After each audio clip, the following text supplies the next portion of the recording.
नमस्कार सभी लोगों को, उत्कर्ष ऐप में आप सब लोगों का स्वागत है। तो देखिए, हम बात कर रहे थे वन्य जीवों के संरक्षण के बारे में। तो वन्य जीवों के संरक्षण के लिए हमने राष्ट्रीय पार्कों के बारे में पिछली क्लास में जाना था।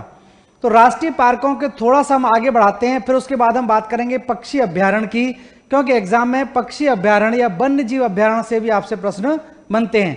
तो यहाँ पर कुछ और राष्ट्रीय पार्कों को ले लेते हैं। ज़्यादातर राष्ट्रीय पार्क मैंने आपको बता दिए थे, लेकिन कुछ राष्ट्रीय पार्क ऐसे हैं जो आपके पूर्वोत्तर राज्यों के हैं, और पूर्वोत्तर राज्यों पर ज़्यादातर हम ध्यान नहीं देते हैं, इस वजह से एग्जाम में प्रश्न आपके पूछ लिए जाते हैं। तो पूर्वोत्तर राज्यों में कौन कौन से राष्ट्रीय पार्क हैं उनकी हम यहाँ पर बात करेंगे, उसके बाद चलेंगे आगे। तो देखिए, पूर्वोत्तर राज्यों में कौन कौन से राज्य आते हैं, पहले तो वो जान लीजिए आप। पूर्वोत्तर राज्य, तो पूर्वोत्तर राज्यों के प्रमुख राष्ट्रीय पार्क।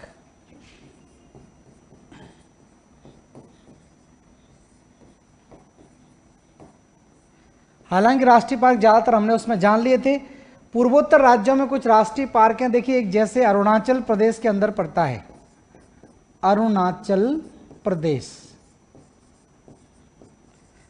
अरुणाचल प्रदेश में एक राष्ट्रीय पार्क है, उसको बोलते हैं नामधापा। नामधापा राष्ट्रीय पार्क। और ये जो अरुणाचल प्रदेश का नामधापा राष्ट्रीय पार्क है बच्चों, इसको ध्यान रखना, ये उड़न गिलहरी के लिए जाना जाता है। उड़न गिलहरी, उड़न गिलहरी, उड़ने वाली एक गिलहरी होती है, उसके लिए जाना जाता है। और दूसरी चीज अगर पूछा जाए, पांडा। पांडा एक और जीव आपका होता है। पांडा भी ध्यान रखना, पूर्वी हिमालय के अंदर इस पूरे के पूरे क्षेत्र में पाया जाता है। ठीक है, तो पांडा ध्यान रखना, पांडा पूर्वी हिमालय के घने जंगलों में पाया जाता है। घने जंगलों में पाया जाता है। तो पांडा को लेकर कई बार एग्जाम में पूछा गया है कि पांडा किधर दिखाई देता है, किधर पाया जाता है। तो पूर्वी हिमालय या पश्चिमी हिमालय करके ऑप्शन में आता है। तो पश्चिमी हिमालय में इतनी जैव विविधता नहीं है जितनी पूर्वी हिमालय के अंदर आपकी पड़ती है। तो पूर्वोत्तर राज्यों के अंदर जो प्रमुख राष्ट्रीय पार्क हैं, देखिए उनकी बात करें तो यहाँ पर मैप में हम ले लेते हैं राज्य, पूर्वोत्तर राज्यों को। तो ये पूर्वोत्तर राज्य कहलाते हैं। इधर इसको थोड़ा जूम कर लेते हैं। इतना भाग हमने लेना है केवल। तो यहां से आप देखें, ये पूर्वोत्तर राज्य,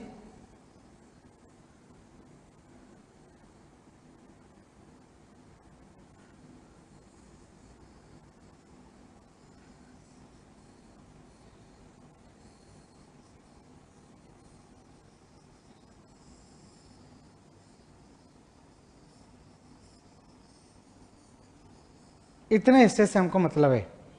तो यहां पर देखिए अलग अलग पूर्वोत्तर राज्य हैं। यहां से यहां तक जो पूर्वोत्तर राज्य है उसको हम बोलते हैं अरुणाचल प्रदेश। ये आपका कहलाएगा अरुणाचल।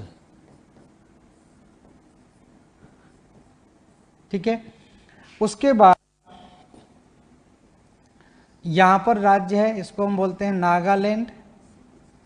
नागालैंड, ठीक है। नागालैंड के बाद यहां पर एक और राज्य है, ये राज्य, इसको हम बोलते हैं मणिपुर। मणिपुर, और मणिपुर के बाद यहां पर एक राज्य आप देख रहे हैं, ये कहलाता है मिजोरम। मिजोरम है। इधर की तरफ एक और राज्य है, ये, इसको हम बोलते हैं त्रिपुरा।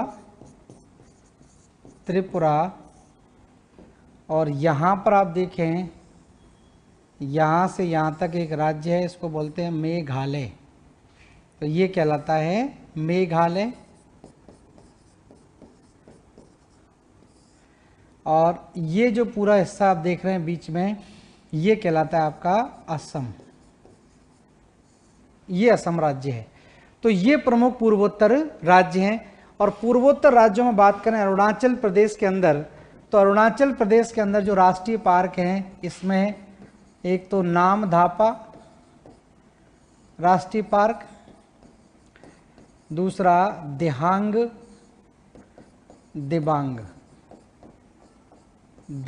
दिबांग राष्ट्रीय पार्क।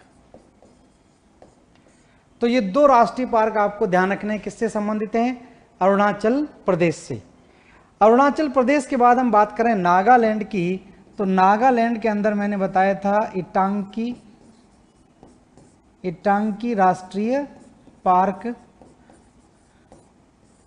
ये प्रमुख राष्ट्रीय पार्क ध्यान रखना नागालैंड के अंदर पड़ता है। और बात करें मणिपुर की, तो मणिपुर में लोकतक झील के बीचों बीच में जो राष्ट्रीय पार्क है इसको बोलते हैं हम कैबुल लैमझो राष्ट्रीय पार्क। और यही कैबुल लैमझो राष्ट्रीय पार्क है जिसको तैरता हुआ राष्ट्रीय पार्क भी कहा जाता है। तो फ्लोटिंग नेशनल पार्क के नाम से भी ये जाना जाता है। इसके बारे में बात कर चुके हैं। अब बात करें मिजोरम की, तो मिजोरम के अंदर एक तो ब्लू माउंटेन राष्ट्रीय पार्क कहलाता है, ब्लू माउंटेन राष्ट्रीय पार्क, और एक आपका राष्ट्रीय पार्क है जिसको हम बोलते हैं मुरलेन और ब्लू माउंटेन। तो मिजोरम के अंदर ध्यान रखना मुरलेन राष्ट्रीय पार्क और दूसरा है ब्लू माउंटेन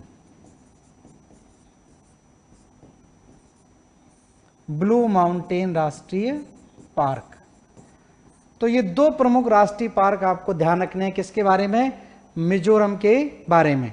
तो मिजोरम में ध्यान रखना मुरलेन राष्ट्रीय पार्क और ब्लू माउंटेन राष्ट्रीय पार्क। अब देखिए हम बात करें त्रिपुरा की, तो त्रिपुरा में बाइसेन करके एक राष्ट्रीय पार्क कहलाता है, बाइसेन राष्ट्रीय पार्क। तो त्रिपुरा में लिख लें बाइसेन राष्ट्रीय पार्क, ठीक है। तो बाइसेन राष्ट्रीय पार्क ध्यान रखना कहां पर पड़ता है? त्रिपुरा के अंदर। और बात करें हम मेघालय की, तो मेघालय के अंदर जो राष्ट्रीय पार्क है, एक में नोक्रेक रिज राष्ट्रीय पार्क कहलाता है, दूसरा बालफकम राष्ट्रीय पार्क। तो मेघालय के अंदर मैं यहां लिख देता हूं, मेघालय में नोक्रेक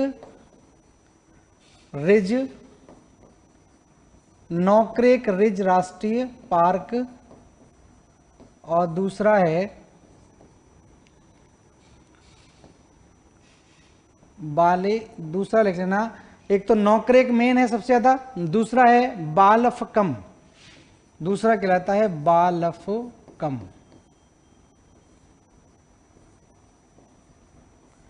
राष्ट्रीय पार्क, ठीक है। और रही बात असम की, तो असम के अंदर जो राष्ट्रीय पार्क है इसके बारे में कई बार हम बात कर चुके हैं। तो असम में, असम की देखिए बात करें तो यहाँ पर मैं लिख देता हूँ असम के बारे में, एक तो लिख लें आप मानस और दूसरा है काजीरंगा, मानस और काजीरंगा। इसके अलावा कुछ और राष्ट्रीय पार्क हैं, वो इतने ज़्यादा महत्वपूर्ण नहीं जितने ये दोनों पूछे जाते हैं। तो ये पूर्वोत्तर राज्यों के कुछ राष्ट्रीय पार्क हैं, इनको आपको ध्यान रखना है, पूर्वोत्तर राज्यों से संबंधित हैं। तो पूर्वोत्तर राज्यों में मणिपुर आपका हो गया, मणिपुर के बाद मिजोरम के अंदर राष्ट्रीय पार्क, ठीक है। मिजोरम के बाद त्रिपुरा के अंदर राष्ट्रीय पार्क आपने जान लिए। त्रिपुरा के बाद हम बात करें नागालैंड, यहाँ पर जो प्रमुख राष्ट्रीय पार्क हैं इसके बारे में, और यहाँ पर हम बात करें ये पूरा का पूरा अरुणाचल प्रदेश है, ठीक है। और ये यहाँ पर ये कहलाता है मेघालय, और बीच वाला भाग जो आपका असम है। तो इस तरह से पूर्वोत्तर राज्यों के अंदर प्रमुख राष्ट्रीय पार्कों की बात ध्यान रखें। कभी कभार सुमेलित करने के लिए यहाँ से प्रश्न पूछा जाता है, ठीक है। तो इसको फटाफट से बना लीजिए। उसके बाद हम बात करेंगे नेक्स्ट पक्षी अभ्यारण्य की, ठीक है। तो हेडिंग डाल लें आप भारत के प्रमुख पक्षी अभ्यारण्य।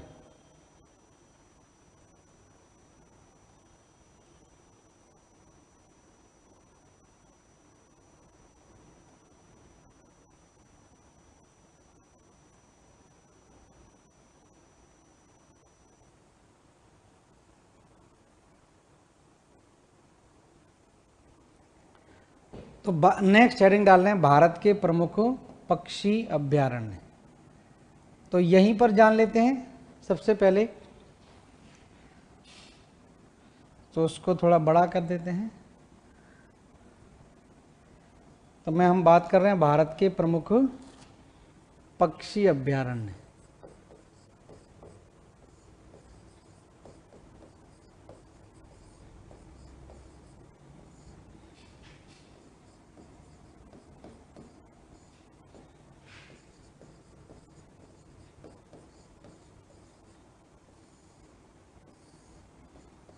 ठीक है, तो भारत के देखिए मेन पक्षी अभ्यारण्यों की बात करें तो सबसे जो महत्वपूर्ण है, जो साइबेरियाई क्रेन के लिए जाना जाता है, ठीक है, जिसको हम केवलादेव या घाना पक्षी विहार बोलते हैं। तो सबसे पहला पक्षी विहार आप ध्यान रखें राजस्थान के अंदर, ठीक है।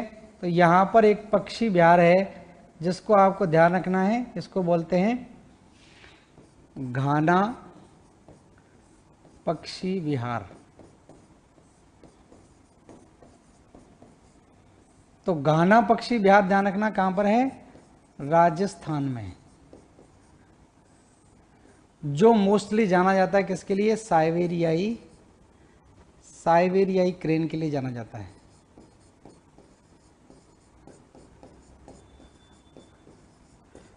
साइबेरियाई सारस इसके लिए प्रसिद्ध है घाना पक्षी विहार। ठीक है, तो घाना पक्षी विहार ध्यान रखें साइबेरियाई सारस के लिए। उसके बाद हम बात करें गुजरात के सानड़ में एक पड़ता है जिसको बोलते हैं नल सरोवर पक्षी विहार। तो गुजरात में ध्यान रखें, गुजरात के अंदर यहां पर नल सरोवर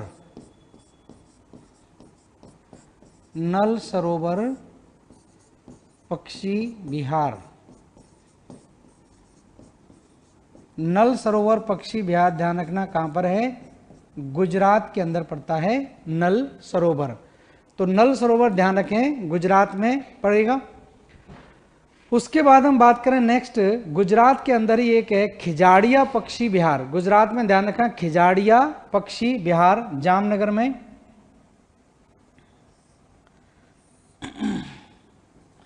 गुजरात में ही खिजाड़िया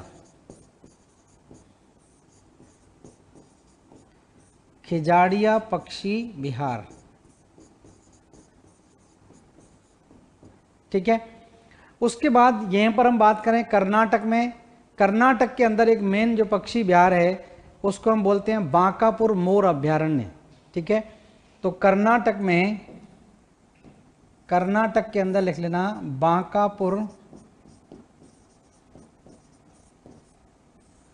मोर अभ्यारण्य।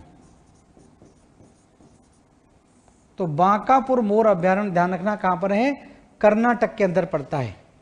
और यहीं पर हम लक्षद्वीप की बात करें तो लक्षद्वीप के अंदर पड़ता है एक पित्ती पक्षी अभ्यारण्य।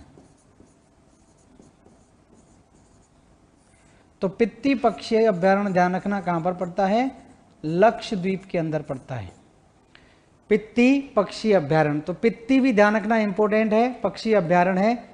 ठीक है, उसके बाद मैं बात करूं आगे इधर की तरफ, तो गुजरात बिहार के बेगूसराय में एक कांवर पक्षी विहार है।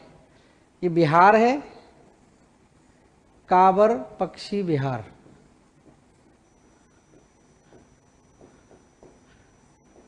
कांवर पक्षी विहार बिहार में। तो कांवर पक्षी विहार ध्यान रखना बिहार के अंदर पड़ता है। इसी तरह पश्चिमी बंगाल में रख लेना, ये पश्चिमी बंगाल है, चिंतामणि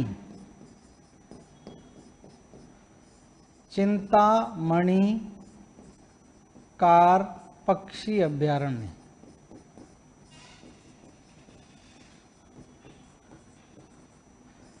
तो चिंतामणि कार पक्षी अभ्यारण्य ध्यान रखना कहां पर है, पश्चिमी बंगाल के अंदर पड़ता है,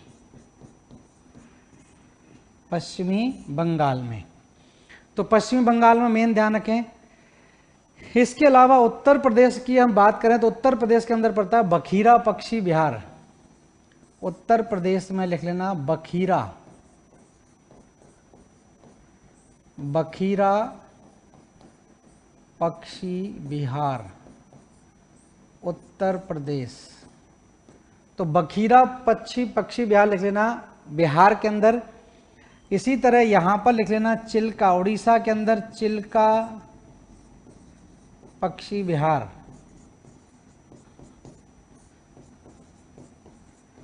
चिल्का पक्षी विहार उड़ीसा, उड़ीसा के अंदर लिख लेना चिल्का पक्षी विहार। ठीक है, तो ये मेन पक्षी विहार हैं। ठीक है, केरल में लिखने चाहें तो कुमारकोम पक्षी विहार कहलाता है। केरल के अंदर, ये केरल है, केरल में कुमारकोम पक्षी विहार, केरल। तो ये कुछ 7-8 पक्षी विहार आप याद रखें, एग्जाम में यहीं से घुमा फिरा के प्रश्न आपके पूछे जाते हैं। तो ये मेन पक्षी विहार आपको ध्यान रखने हैं, भारत से संबंधित हैं। तो इन पक्षी विहारों की हम बात करें तो भारत के प्रमुख पक्षी विहारों में प्रमुख पक्षी विहार, तो एक तो गाना पक्षी विहार जो बहुत इंपॉर्टेंट है, साइबेरियाई सारस के लिए जाना जाता है। ठीक है, केवलादेव राष्ट्रीय पार्क यहीं पर है। नल सरोवर पक्षी विहार गुजरात में, खिजाड़िया पक्षी विहार गुजरात में। तो ये दोनों जो हैं वो कहाँ पर हैं, गुजरात के अंदर पड़ते हैं, गुजरात में आता है। उसके बाद कर्नाटक की बात करें तो कर्नाटक में बांकापुर मोर अभ्यारण्य, ध्यान रखें कर्नाटक के अंदर बांकापुर मोर अभ्यारण्य। उसके बाद हम बात करें लक्षद्वीप में, तो लक्षद्वीप के अंदर एक और पक्षी अभ्यारण्य जिसको बोलते हैं पित्ती पक्षी अभ्यारण्य। तो पित्ती पक्षी अभ्यारण्य ध्यान रखना लक्षद्वीप के अंदर है। कुमारकोम पक्षी विहार केरल के अंदर पड़ता है। चिल्का पक्षी विहार उड़ीसा में आ जाएगा। चिंतामणि कार पक्षी अभ्यारण्य पश्चिम बंगाल के अंदर, कांवर पक्षी विहार बिहार के अंदर, और बखीरा पक्षी विहार जो है वो उत्तर प्रदेश के अंदर आता है। तो ये प्रमुख पक्षी विहारों को आपको थोड़ा सा ध्यान रखना है कि कौन कौन से कहाँ पर हैं, मेन आपको ध्यान रखने हैं। ठीक है, बाकी बहुत ज़्यादा इससे डिटेल में आपके नहीं पूछा जाता है। मेनली राष्ट्रीय पार्कों को जरूर ध्यान रखें, वो सुमेलित करने के लिए भी पूछ ले जाते हैं, और कौन सा राष्ट्रीय पार्क कौन से जीव के लिए मोस्टली जाना जाता है उसको थोड़ा सा आपको ध्यान रखना है। तो ये बेसिक चीज़ें हो गई। अब देखिए इसी चीज़ से जुड़ा हुआ एक और टॉपिक है जिसको हम बोलते हैं आर्द्र भूमियाँ। आर्द्र भूमि, वेटलैंड सबने सुन रखा होगा। तो आर्द्र भूमियों भी आपका क्या है, सबसे पहले आर्द्र भूमियों की थोड़ी परिभाषा हम जान लें कि आर्द्र भूमियाँ कहते किसे हैं। तो आर्द्र भूमियों की देखिए बात करें तो आर्द्र भूमियाँ वे क्षेत्र होते हैं जो साल भर या साल के कुछ महीने जल से ढके हुए होते हैं। अब यहाँ पर जो आर्द्र भूमियाँ जहाँ भी पाई जाती हैं वो आर्द्र भूमियाँ भी भारी मात्रा में क्या है, जैव विविधता से संपन्न होती हैं, क्योंकि नमी होगी तो कई सारे जीव जंतु वहाँ पर पाए जाएंगे। तो इन आर्द्र भूमियों में जब जैव विविधता पाई जाती है तो उस जैव विविधता को संरक्षण देने के लिए, बचाए रखने के लिए यहाँ पर 1971 में एक अंतर्राष्ट्रीय सम्मेलन किया गया जो ईरान के एक शहर रामसर में किया गया। तो इसी वजह से इसको नाम पड़ गया है रामसर सम्मेलन। तो रामसर सम्मेलन में बहुत सारी आर्द्र भूमियों को शामिल किया गया है, जिसमें भारत की भी कई सारी आर्द्र भूमियाँ जोड़ी गई हैं। तो इस तरह से हम चीज़ों को इसको जान लेंगे। ठीक है, तो एक एक करके इसको जान लेते हैं। तो हेडिंग डाल लीजिए आर्द्र भूमियाँ।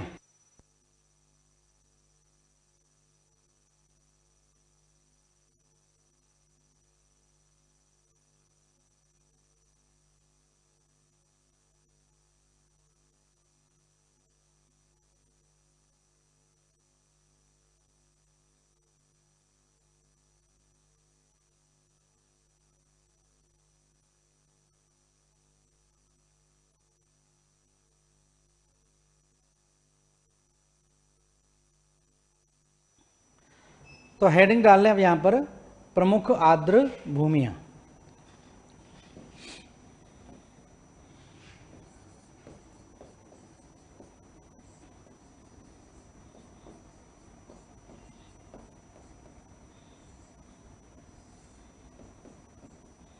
आर्द्र भूमियां या वेटलैंड्स इनको कहा जाता है। ठीक है, तो आर्द्र भूमियों की या वेटलैंड की यहाँ पर हम बात करें तो मैंने इसकी पहले परिभाषा आपको लिखा देता हूँ, फिर क्या बात करते हैं इसके बारे में। तो आर्द्र भूमियां आप जान गए कि आर्द्र भूमियां क्या होती हैं कि वह क्षेत्र जो साल भर या साल के कुछ महीने जल से ढका हुआ होता है वो क्या कहलाता है, आर्द्र भूमियां कहलाती हैं। तो लिख लें वह क्षेत्र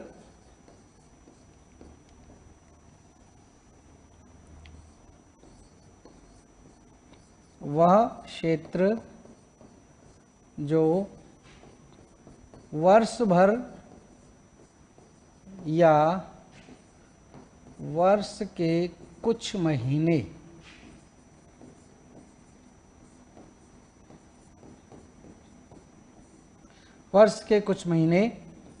जल से ढके होते हैं, आर्द्र भूमियां कहलाती हैं। आर्द्र भूमियां कहलाती हैं। ठीक है, आर्द्र भूमियां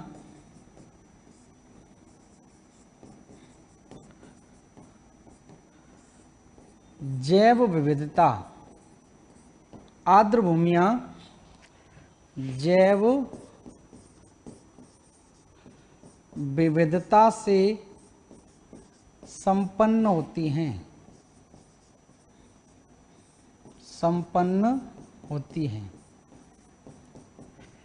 तो जैव विविधता से ये संपन्न होती हैं तो इनका संरक्षण करना पड़ेगा।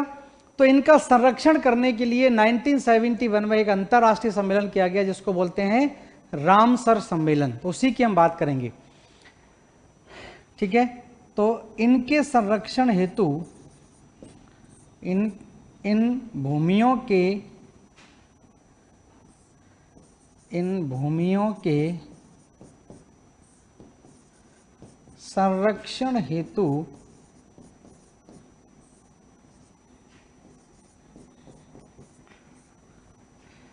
ईरान के एक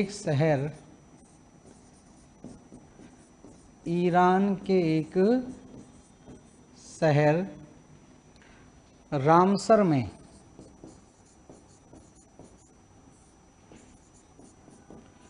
अंतर्राष्ट्रीय सम्मेलन,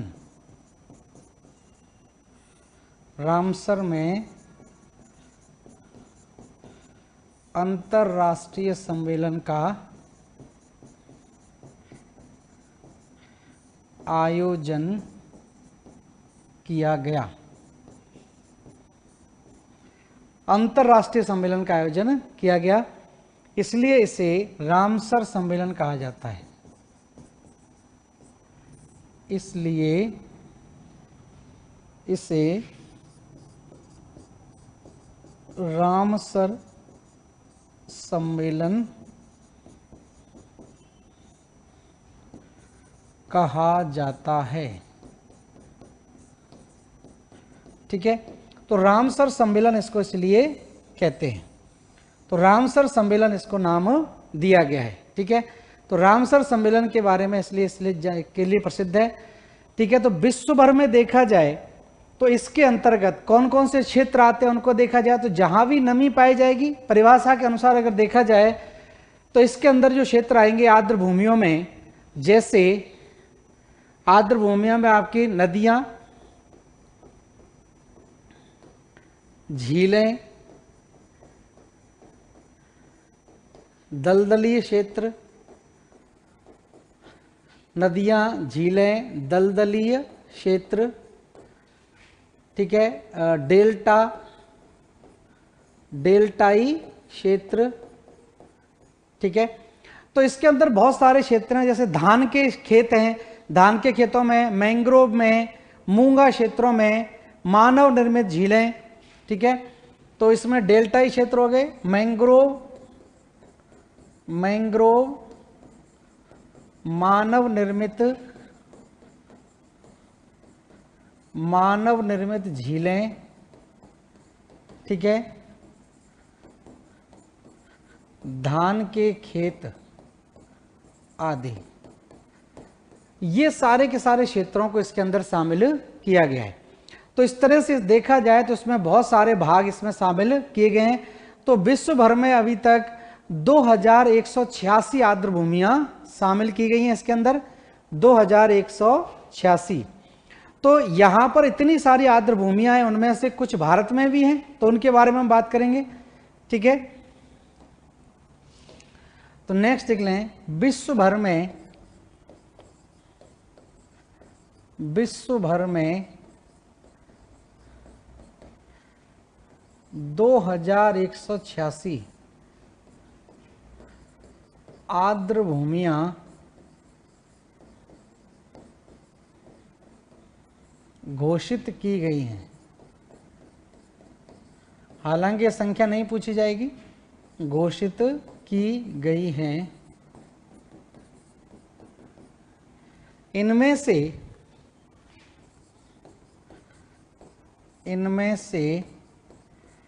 37, ये आंकड़े आपसे पूछा जाएगा, इनमें से 37 आर्द्र भूमियां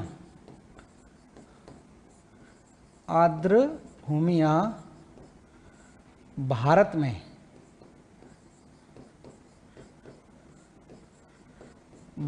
में स्थित हैं।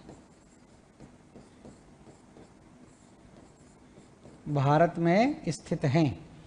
तो आर्द्र भूमियों की बात करें तो 37 आर्द्र भूमियां अभी तक हो चुकी हैं। तो ये आर्द्र भूमियों से आपसे पूछा जाए कि सबसे पहली आर्द्र भूमि कौन सी है, आखिरी नहीं पूछा जाएगा, क्योंकि 2020 में 10 आर्द्र भूमियों को लगातार आर्द्र भूमियां घोषित किया गया। तो 10 आर्द्र भूमियां आपकी बाद में घोषित की गई 2020 के अंदर। सबसे पहले पूछा जा सकता है, तो सबसे पहली आर्द्र भूमि ध्यान रखना भारत में कौन सी है, चिल्का झील है। तो इसको हम जान लेते हैं किस किस तरह से, कहां कहां पर कौन कौन सी आर्द्र भूमियां हैं। तो यहां पर मैं पहले पॉइंट लिख लेता हूं, 1-2। भारत में सबसे पहले घोषित आर्द्र भूमि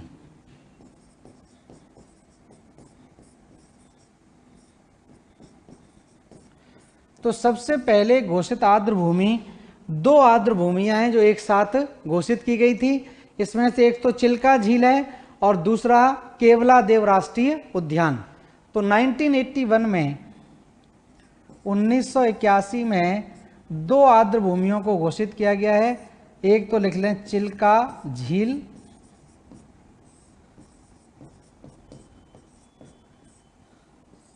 और दूसरा है केवलादेव राष्ट्रीय पार्क।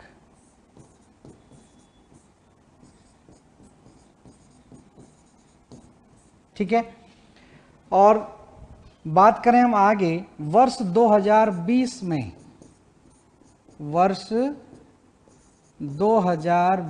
में सुंदरवन डेल्टा सहित 11 आर्द्र भूमियां 11 आर्द्र भूमियां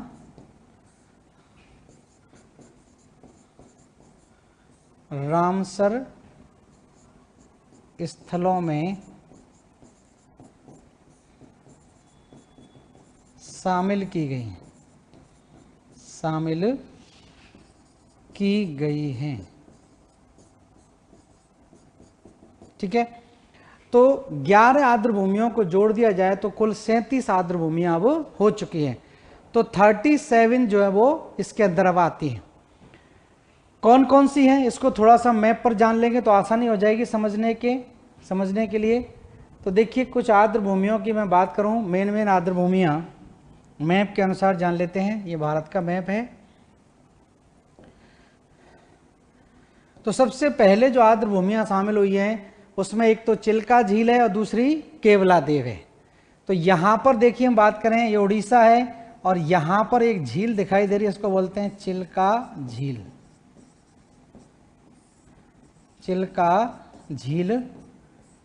ठीक है,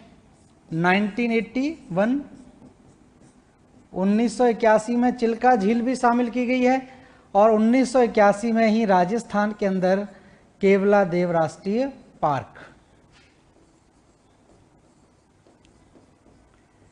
केवलादेव राष्ट्रीय पार्क 1981। तो 1981 के अंदर तो ये दो सबसे पहले आर्द्र भूमियां घोषित की गई हैं।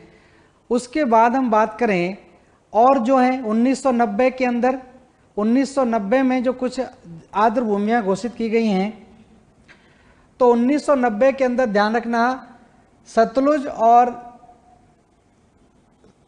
ब्यास नदी के मिलने पर इस पंजाब में एक झील बनी हुई, एक बैराज बना हुआ है, इसको बोलते हैं हरीके, हरीके झील है यहां पर 1990 में। 90 के अंदर एक तो हरीके झील आर्द्र भूमि में घोषित की गई। उसके बाद हम बात करें मणिपुर के अंदर, तो मणिपुर पड़ता है, ये मणिपुर है, नागालैंड के बाद मणिपुर। मणिपुर में हम बात करें तो लोकतक झील, लोकतक झील 1990, 1990 में लोकतक झील को शामिल किया गया इसके अंदर। उसके बाद हम बात करें 90 के अंदर ही सांवर और बूलर झील को भी शामिल किया गया है। तो यहां पर आप लिख लें बूलर झील, बूलर झील 1990। और 90 में ही राजस्थान की एक और झील शामिल कर ली गई, इसको बोलते हैं सांवर झील।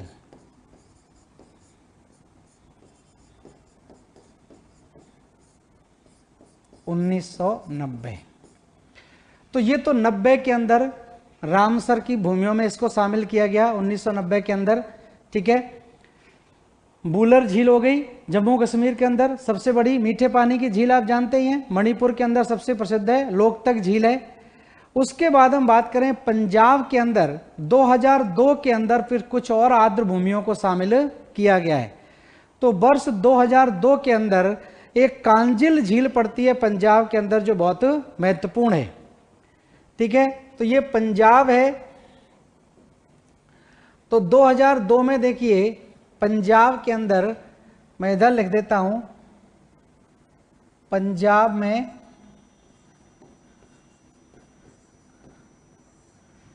कांजिल और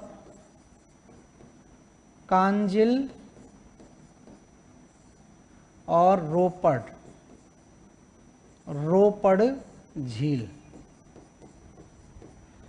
कांजिल और रोपड़ झील को शामिल किया गया कब? 2000 में। तो 2000 के अंदर पंजाब के अंदर दो जो आर्द्र भूमियां और शामिल कर ली गई, एक तो कांजिल हो गई और एक आपकी रोपड़ हो गई। ठीक है, उसके बाद हम बात करें केरल के अंदर, तो केरल के अंदर ध्यान रखना केरल आ गया, केरल है। केरल के अंदर यहां पर 2000 में ही अष्टामुदी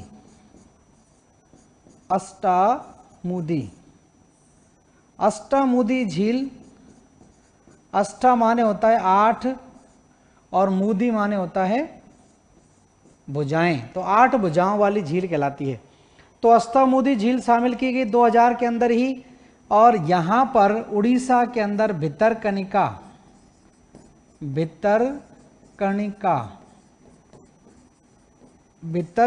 जो है ये भी शामिल की गई। भितरकनिका मैंग्रोव है यहां पर, ये भी वर्ष 2000 में शामिल कर लिया गया आर्द्र भूमियों के अंदर। तो भितरकनिका आपका हो गया आर्द्र भूमियों में। इसके अलावा मध्य प्रदेश के अंदर आप देखें तो मध्य प्रदेश के अंदर ये 2002 में है, एक्चुअली करेक्शन करना थोड़ा, 2002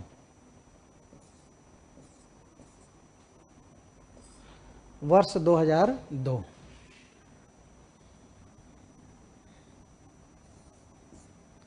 ठीक है, इसके साथ में ही मध्य प्रदेश के अंदर, मध्य प्रदेश में भोज आर्द्र भूमि भोज आर्द्र भूमि मध्य प्रदेश में शामिल की गई, भोज आर्द्र भूमि के नाम से जानी जाती है। उसके बाद असम के अंदर जो दलदली क्षेत्रों में झीलें बन जाती हैं उसमें दीपोर व्हील है। असम में लिख लेना दीपोर व्हील।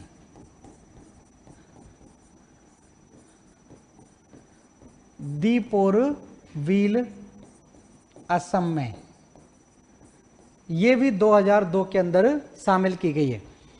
तो ये मेन मैं आपको लिखा दे रहा हूं। यहां पर देखिए 1981 के अंदर सबसे पहले केवलादेव लाल कलर से चिल्का, इनको शामिल किया गया। उसके बाद ब्लू कलर में आप देख रहे हैं बूलर झील है, हरिके बैराज है, लोकतक झील है और इधर यहाँ पर सामर झील है। और उसके बाद यहाँ पर आप देखें 2002 में और भी कई सारी हैं। पश्चिमी बंगाल में कोलकाता आर्द्र भूमि है, कोल्लेरू झील है, ठीक है, पाउंट कैली मरी है। तो यहाँ पर देखना और की हम बात कर लेते हैं। 2002 के अंदर यहाँ पर एक झील दिखाई देती है पुलिकट, पुलिकट झील आंध्र प्रदेश, ठीक है। यहां पर एक पॉइंट और पड़ता है इस जगह पर तमिलनाडु में, पॉइंट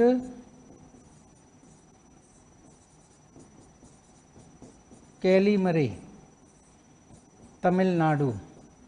तो पॉइंट कैलीमरे तमिलनाडु के अंदर भी 2002 में इसको घोषित किया गया है, ठीक है, 2002 में। उसके बाद हिमाचल प्रदेश में, हिमाचल प्रदेश के अंदर आप चले जाएं तो यहां पर पोंग बांध, ब्यास नदी पर एक बांध बनाया हुआ है हिमाचल प्रदेश के अंदर, जिसको पहले भी हम जान चुके हैं, पोंग बांध इसको कहते हैं। तो पोंग बांध को इसमें शामिल किया गया है।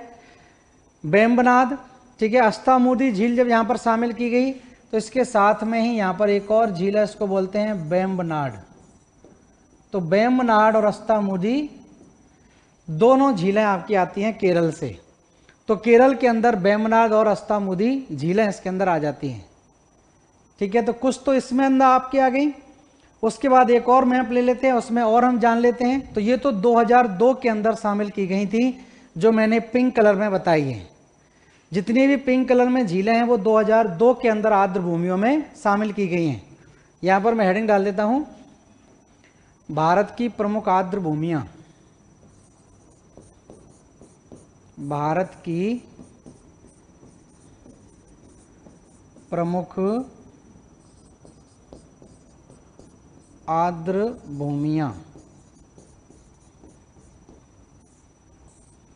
तो ये तो आर्द्र भूमियां आपकी हो गई सबसे पहले वाली, द्वारा दूसरे नंबर पर, और तीसरे नंबर पर कौन कौन सी शामिल की गई हैं। अब कुछ आर्द्र भूमियों को वर्ष 2005 में शामिल किया गया है। तो 5 के अंदर कौन कौन सी आर्द्र भूमियां शामिल की गई हैं उसको मैं अगले मैप पे बता देता हूं, क्योंकि यहां पर भी थोड़ा सा हौच-पौच हो जाएगा। तो कुछ और आर्द्र भूमियों को हम जान लेते हैं यहीं पर भारत के मैप में ही। तो 2005 के अंदर कुछ आर्द्र भूमियों को शामिल किया गया है, जिसके अंदर अगर देखा जाए तो चंद्रताल झील आपकी पड़ती है हिमाचल प्रदेश में, चंद्रताल। तो देखिए हिमाचल प्रदेश से ले लेते हैं, तो 2005 के अंदर ये हिमाचल प्रदेश है, हिमाचल प्रदेश।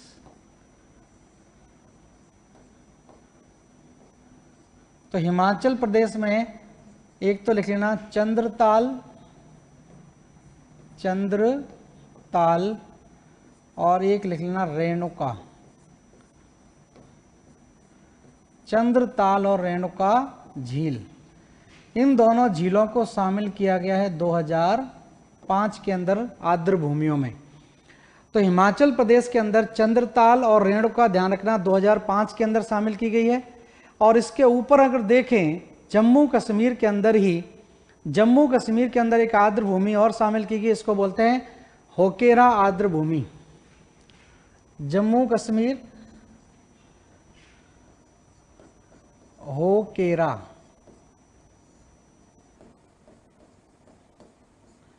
होकेरा आर्द्र भूमि जम्मू कश्मीर, ये भी 2005 के अंदर शामिल की गई है। तो 2005 के अंदर हिमाचल प्रदेश में रेणुका, ठीक है, और चंद्रताल, और हिमाचल पर उसके अंदर जम्मू कश्मीर के अंदर आपकी आ गई होकेरा, ठीक है। उसके बाद हम बात करें त्रिपुरा के अंदर 2005 में ही शामिल की गई है, या यहीं पर जम्मू कश्मीर में एक और लिख लें, जम्मू कश्मीर में एक और लिख लेते हैं, यहां पर इसको बोलते हैं हम मानस बल। मानस बल झील भी जम्मू कश्मीर के अंदर है 2005 में। तो 2005 में ध्यान रखना मानस बल झील और एक पड़ती है, ठीक है। इसी समय ही त्रिपुरा के अंदर, ये त्रिपुरा है, यहां से लेकर यहां तक, त्रिपुरा के अंदर रुद्र सागर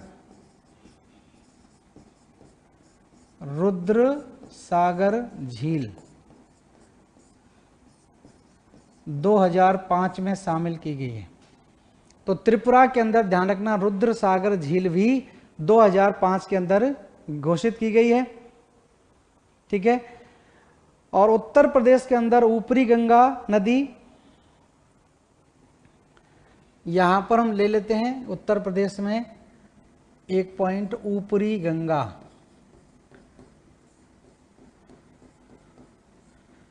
ऊपरी गंगा नदी उत्तर प्रदेश में, रेड कलर में सब 2005 में।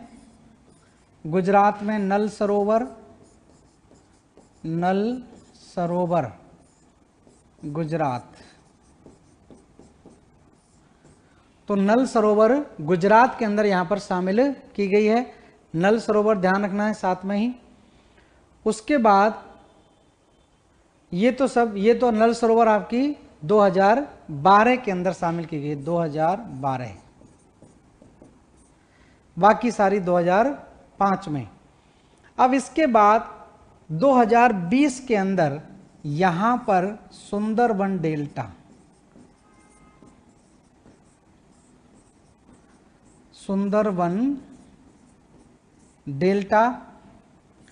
और सुंदरबन डेल्टा कब शामिल किया गया है? 2020 में। तो 2020 के अंदर सुंदरबन डेल्टा भी इसमें शामिल किया गया है, ठीक है। तो ये 2020 में। अब 2020 में सुंदरबन डेल्टा के अलावा जो और शामिल की गई हैं उसकी हम बात करें।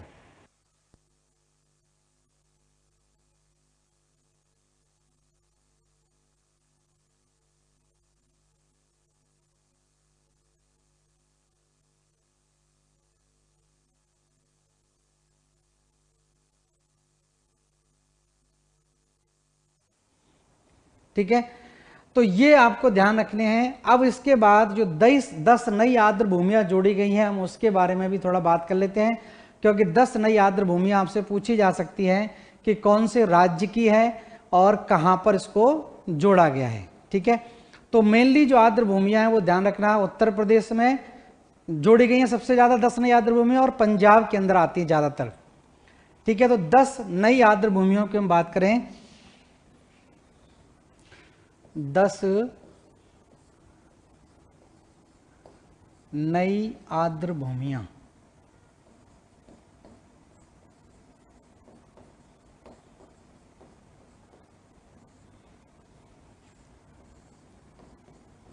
ठीक है। तो 10 नई आर्द्र भूमियों की देखिए हम बात करें तो कौन कौन सी आर्द्र भूमियां यहां पर जोड़ी गई हैं। तो सबसे पहले ध्यान रखें नमपूर मधेश्वर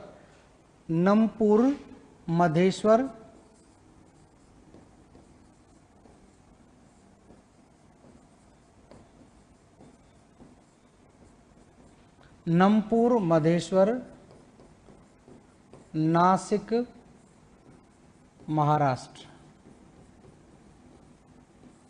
नमपूर मधेश्वर करके एक नासिक महाराष्ट्र के अंदर जोड़ी गई है, जो 2020 में आर्द्र भूमियों में शामिल है, ठीक है। और इसके बाद हम बात करें पंजाब में, तो केशोपुर मियानी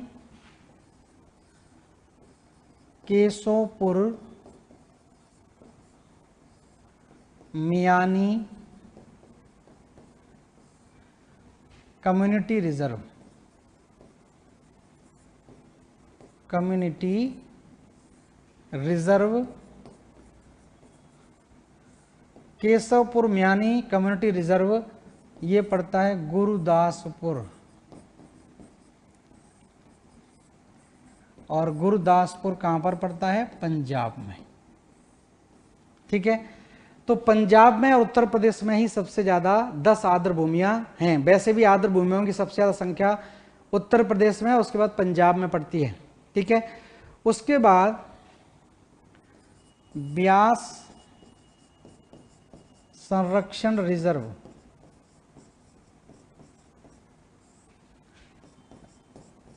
ब्यास संरक्षण रिजर्व ये भी कहां पर स्थित है? पंजाब के अंदर आता है। तो ब्यास संरक्षण रिजर्व ध्यान रखना है पंजाब के अंदर।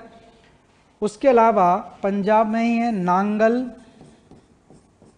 नांगल वन्य जीव अभयारण्य, नांगल वन्य जीव अभयारण्य। तो नांगल वन्य जीव अभयारण्य भी आपको ध्यान रखना, ये भी कहां पर है? पंजाब में, रूपनगर में पड़ता है, पंजाब में, ध्यान रखना है केवल। इसके बाद हम बात करें सांडी पक्षी अभयारण्य, ये उत्तर प्रदेश में पड़ता है। तो ये तो पंजाब के अंदर हो गए सांडी पक्षी अभयारण्य।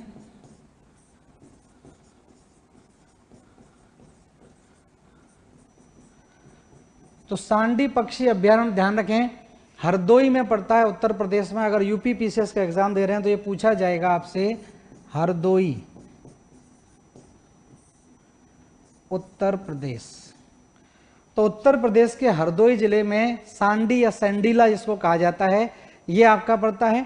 उसके बाद नेक्स्ट लिख लें समसपुर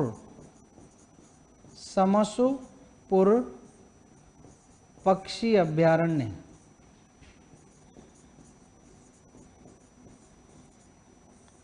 ये पड़ता है रायबरेली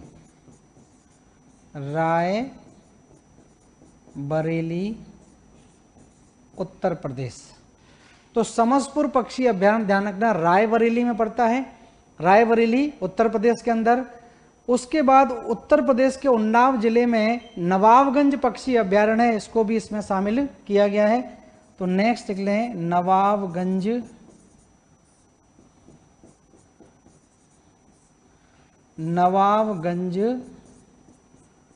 पक्षी अभयारण्य। तो नवाबगंज पक्षी अभयारण्य ध्यान रखना ये पड़ता है उन्नाव, और उन्नाव भी कहां पर पड़ता है? उत्तर प्रदेश के अंदर। तो नवाबगंज पक्षी अभयारण्य कहां पर आ गया? उन्नाव उत्तर प्रदेश के अंदर। ठीक है, उसके बाद समन पक्षी अभयारण्य मैनपुरी, कितने हो गए? 7 हो गए। समन पक्षी अभयारण्य,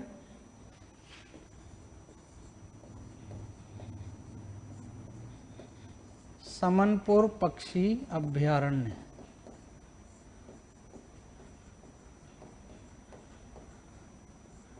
ठीक है, तो समनपुर पक्षी अभयारण्य की बात करें तो ये पड़ता है आपका मैनपुरी,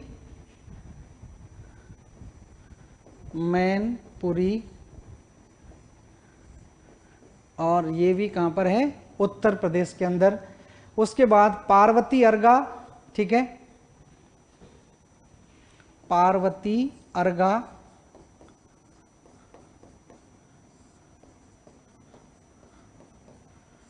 पार्वती अर्गा पक्षी विहार। तो पार्वती अर्गा पक्षी अभयारण्य आपका पड़ता है गोंडा यूपी, गोंडा उत्तर प्रदेश। और उसके बाद जो आखिरी है वो सरसई नावर झील। तो सरसई नावर झील, तो इसको भी आर्द्र भूमियों में घोषित कर दिया है। सरसई नावर झील उत्तर प्रदेश के इटावा जिले में पड़ती है, तो लिख लेना इटावा उत्तर प्रदेश। तो ये 10 आर्द्र भूमियां जोड़ी गई हैं। तो ध्यान रखना, ये पूछा जा सकता है कि कौन सी आर्द्र भूमियों को हाल ही में शामिल किया गया है। तो 4-5 आर्द्र भूमियां दे देंगे और आपसे पूछेंगे इनको कब शामिल किया गया है और कौन कौन सी इसके अंदर है, या कौन कौन सी उत्तर प्रदेश में है, कौन कौन सी पंजाब के अंदर है। तो इसको मैं दोबारा से एक बार आपको रिपीट कर देता हूं। ये 10 आर्द्र भूमियों को ध्यान रखें, 10 नई आर्द्र भूमियां जोड़ी गई हैं 2020 के अंदर, 2020 में, ठीक है। तो इसमें नमपुर मधेश्वर नासिक महाराष्ट्र के अंदर पड़ता है, नमपुर मधेश्वर नासिक महाराष्ट्र में, केशवपुर म्यानी कम्युनिटी रिजर्व गुरदासपुर में, ब्यास संरक्षण रिजर्व पंजाब में, नांगल वन्यजीव अभ्यारण्य भी पंजाब के अंदर है, सांडी पक्षी अभ्यारण्य हरदोई उत्तर प्रदेश में, समसपुर पक्षी अभ्यारण्य रायबरेली में, नवाबगंज पक्षी अभ्यारण्य उन्नाव में पड़ता है उत्तर प्रदेश के अंदर। और उसके बाद हम बात करें बचे हुए की, तो समन पक्षी अभ्यारण्य, समनपुर की समन लिखना, समन पक्षी अभ्यारण्य मैनपुरी के अंदर पड़ता है, पार्वती अर्गा गोंडा उत्तर प्रदेश में, और सरसई नावर झील जो है वो इटावा जिले में पड़ती है। तो ये प्रमुख जो पक्षी अभ्यारण्य हैं, तो कुल इनकी संख्या कितनी हो गई, 37 हो गई। तो 37 ध्यान रखना आर्द्र भूमियां जो है वो भारत में स्थित हैं। तो इन 37 आर्द्र भूमियों में 10 जो है वो हाल ही में जोड़ी गई हैं। अब इसके अलावा जब 1971 में आपको पता है कि 1971 के अंदर रामसर सम्मेलन हुआ, तो रामसर सम्मेलन होने के बाद आर्द्र भूमियों से संबंधित अंतर्राष्ट्रीय सम्मेलन होते रहते हैं। तो 1990 के अंदर एक और सम्मेलन होता है, इसको बोलते हैं मॉन्टेक्स। तो मॉन्टेक्स कॉन्वेंशन होती है, मॉन्टेक्स शहर है स्विट्जरलैंड का, तो वहां पर यह सम्मेलन होता है। तो उस सम्मेलन में राष्ट्रीय और अंतर्राष्ट्रीय ध्यान खींचने के लिए कुछ ऐसी आर्द्र भूमियां हैं जिनको इसके अंदर शामिल किया गया, कुछ ऐसी आर्द्र भूमियां जिन पर राष्ट्रीय और अंतर्राष्ट्रीय हितों को देखते हुए उनको आर्द्र भूमियों को और ज्यादा महत्वपूर्ण घोषित किया गया, तो वो भी आपसे पूछा जाता है, ठीक है। तो हम बात करेंगे आगे नेक्स्ट पेज पर। तो एक सम्मेलन होता है, ध्यान रखना, इसको बोलते हैं मॉन्टेक्स, मॉन्टेक्स सम्मेलन, ठीक है, मॉन्टेक्स कॉन्वेंशन, ठीक है। स्विट्जरलैंड के अंदर होता है ये, कहां पर होता है, स्विट्जरलैंड, स्विट्जरलैंड।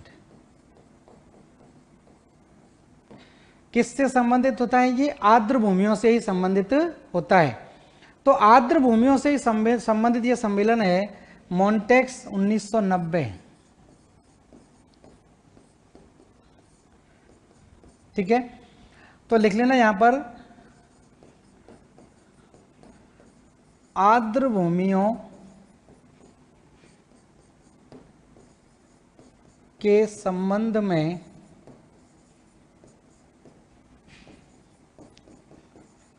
राष्ट्रीय एवं अंतर्राष्ट्रीय, राष्ट्रीय एवं अंतर्राष्ट्रीय ध्यान आकर्षित करने के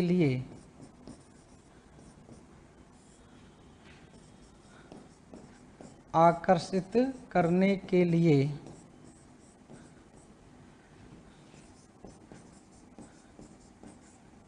रामसर आर्द्र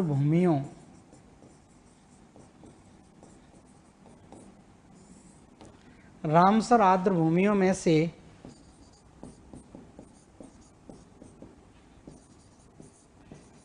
कुछ आर्द्र भूमियां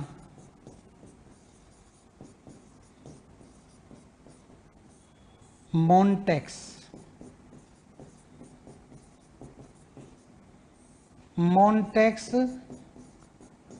आर्द्र भूमियों में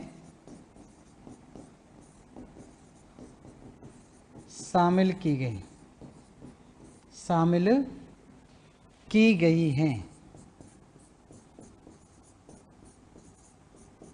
ठीक है। मॉन्टेक्स आर्द्र भूमियों की कुल संख्या मोन्टेक्स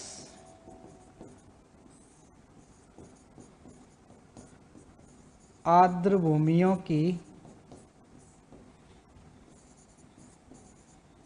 कुल संख्या 48 है। ठीक है, तो मोन्टेक्स आर्द्रभूमियों की जो कुल संख्या है वो कितनी है? 48 आर्द्रभूमियां इसमें शामिल की गई हैं।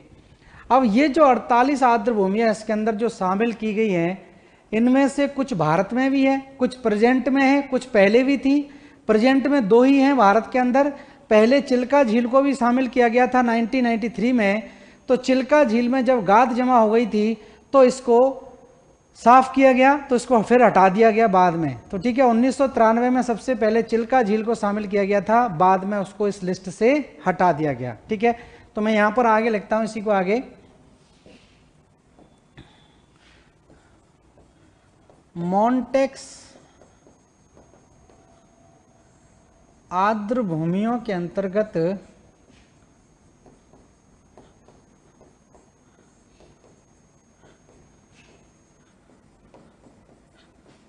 सर्वप्रथम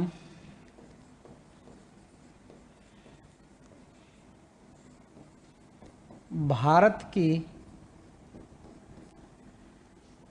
चिल्का झील को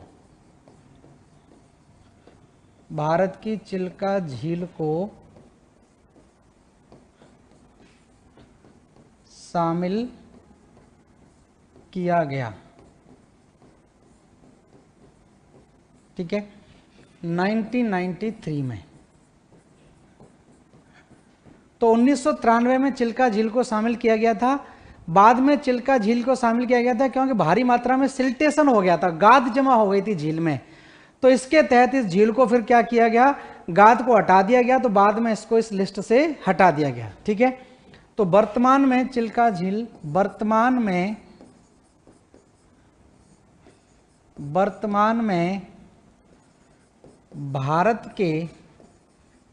भारत की 2 आर्द्र भूमियां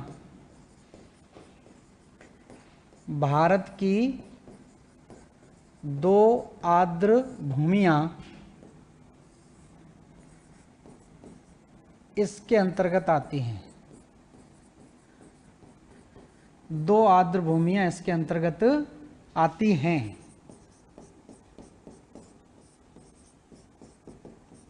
पहली, ध्यान रखना इसमें, पुलिकट झील, लोकतक झील और दूसरा स्थल है केवलादेव